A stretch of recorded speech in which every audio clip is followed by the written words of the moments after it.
the herring spawn, and that was so beautiful. I was not expecting that. My friend just messaged me and she's like, do you want to go for a walk? And I was like, how about Neck Point?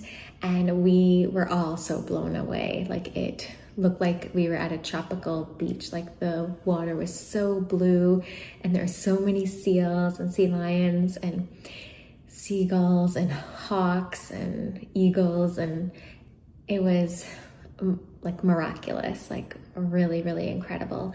And I just like sometimes feel so lucky with where I live that I get to see that. That's like just outside my door.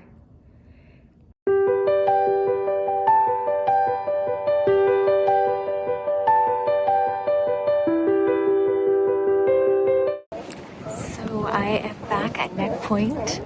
I'm at the same place we were yesterday, and the water is a completely different color today.